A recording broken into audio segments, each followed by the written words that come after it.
If you were going to go to Sunday service when the Swan River colony was first settled, there wouldn't have been a lot between you and the Almighty. You would have been out here under the trees, and I hear the flies were pretty bad.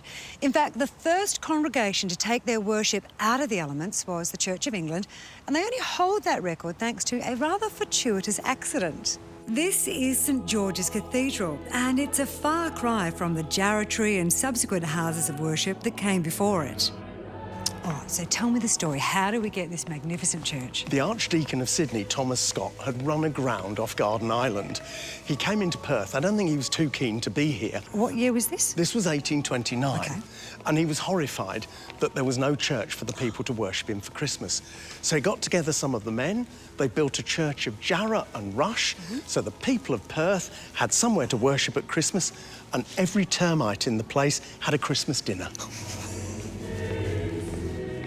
A hardier building was erected in 1845, but the colony quickly outgrew its modest size, and after much toing and froing, including the resignation of a local bishop who thought it a terrible extravagance, this cathedral was finally completed in 1888. Tell me everything that's in here that's local. Quite a lot. The bricks were made down where Queen's Gardens are now in East Perth. Some of the stone came from Rottnest.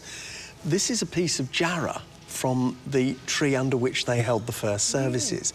The roof is also made of Jarrah, but in order to bend it into the curves for this roof, they had to soak it in the Swan River for about 2 years to make it pliable. Wow. Despite holding the title of being the first cathedral to be built in WA, St George's is not the biggest. Oh no, that title goes to the Catholics. The driving force behind St Mary's Cathedral was this fellow, Bishop Martin Griever. And today, he, along with all the bishops and archbishops, are laid to rest down here in the crypt. So Bishop Griever, he really got them off to a good start? He did indeed. He built a cathedral that was within their means and large enough for the congregation. But as the congregation grew, particularly during the first gold boom, there was a necessity to expand. It was Bishop Clune who decided he wanted to build a cathedral that was far grander and more appropriate for the Cathedral of Western Australia. The First World War intervened, so it wasn't until 1919 that plans were hatched to build this magnificent east end of the cathedral with its glorious stained glass windows, its paintings, its plaster mouldings. That really made the place befitting the status of cathedral.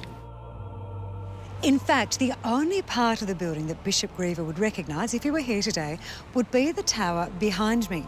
In 2008, the congregation undertook its final building project, and this really has made St Mary's a magnificent place of worship. Both churches still play host to quite large congregations, as well as looking after the needs of their parishes throughout the state.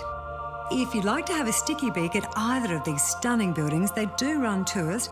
Just log on to our website for details.